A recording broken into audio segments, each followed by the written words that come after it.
So yeah, back to the brewing. I wanted some English beers, so I just started all grain brewing. I'd only ever done extract brewing back in the UK, and that was like, seems like centuries ago now. But I did all grain brewing, and the first brews came out terrible, and then they got less terrible and less terrible and less terrible, and then they started tasting okay. Glad you stuck with it. Yeah. And the thing that I wanted to do was to create low alcohol beers, and the beer that I'm drinking at the moment is our English ale, commonly known as a bitter back in England. I don't call it a bitter over in the States for the connotations that it might spring up. It's a bitter beer and it's not really a bitter beer, and then I'd have to go into explaining all the the reasons why it's not really a bitter beer. And then I thought maybe we should call it a pale ale, but then I'd modelled it on a dark bitter that I used to drink in the north of England. It was actually Sam Smith's old brewery bitter that I tried to replicate, because that was the brewery that I grew up drinking in and working in, and my dad used to work for Sam Smith's and all that. And also the porter I tried to replicate as well, to like a Sam Smith's like Taddy porter type thing. So that's what it all came from, and they were the two recipes that I concentrated on for probably a couple of years, brewing 2 or 3 times every weekend. That's a lot of beer. Yeah, and we gave most of it away. Yeah. When we'd got a drinkable product, we were giving most of it away. Yeah. Yeah, I don't know about you. Whenever I make beer that isn't, if it doesn't come out right, other people don't ever know about it. Shame on you if you pour it down the drain, though. You can always make it taste good. No. I will drink it. Yeah. I just may not share it with other people. Right. No, I'm exactly the same. I'm not gonna waste beer. Come on, man. Who are you talking to here? I know. I'm the same. I won't. I'll just call it a sour. Well, I've never accidentally made a sour. No, but me neither. I have made several stouts that turned into porters. Yeah. A couple IPAs that were really pale ales. Yeah, and I've made bitters that have turned out too bitter. Which is ironic. That happens sometimes. Yeah, which is ironic. Yeah. That's why breweries have test systems. Yes. Yeah.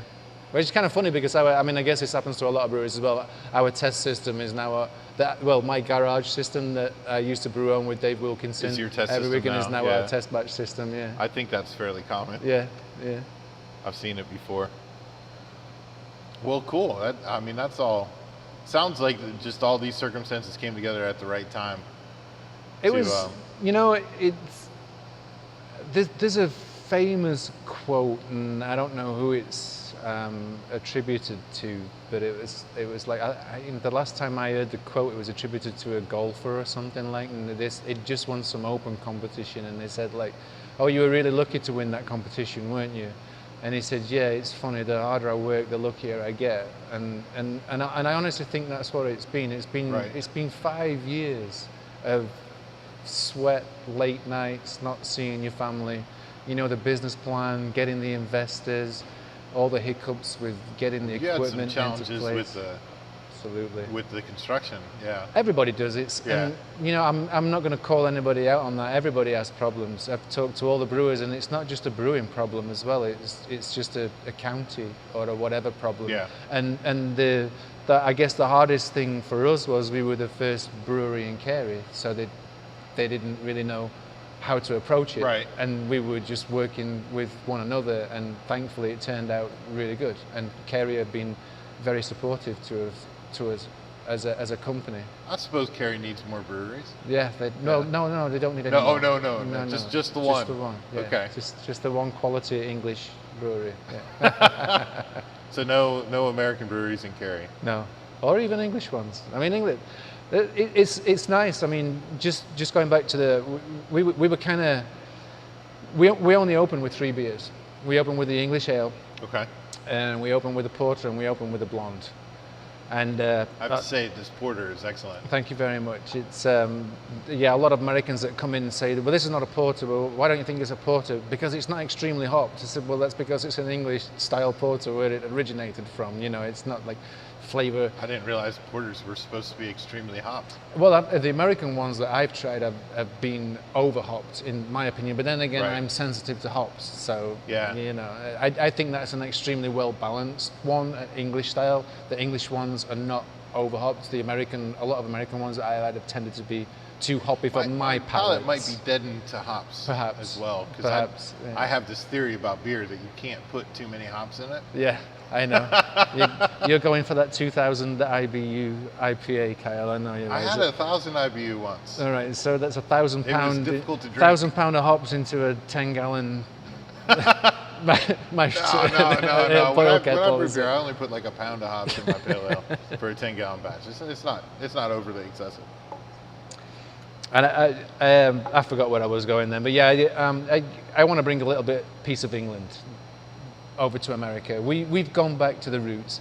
Everybody in America, it seems at the moment, are trying to do coconut flavored, vanilla flavored, this, that, and other. And People put some funky stuff in and beer. I've got nothing against that in itself. I just think that there's a gap in the market to have beers like they've been brewed in England for centuries. Right. I don't think anybody's really doing that particularly well for a whole bunch of styles.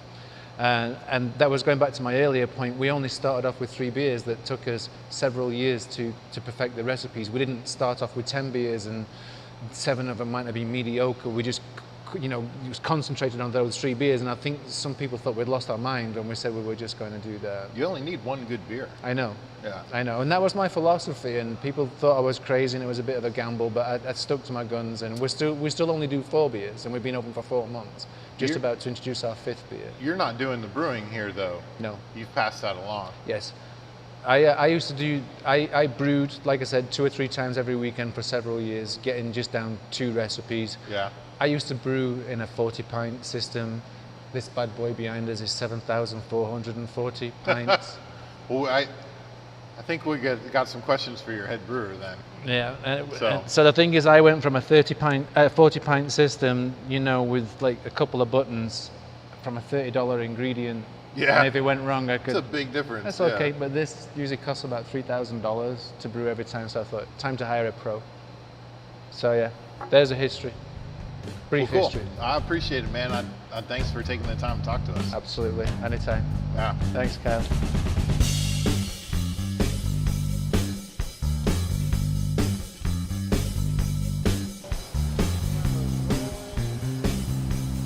All right, well, I'm Kyle Heffley. I'm here with Stu.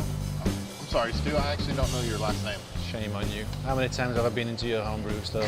Yeah, I don't know the names of all my customers. I know your first name at least. I was gonna slate it, but It's Arnold. Arnold, okay.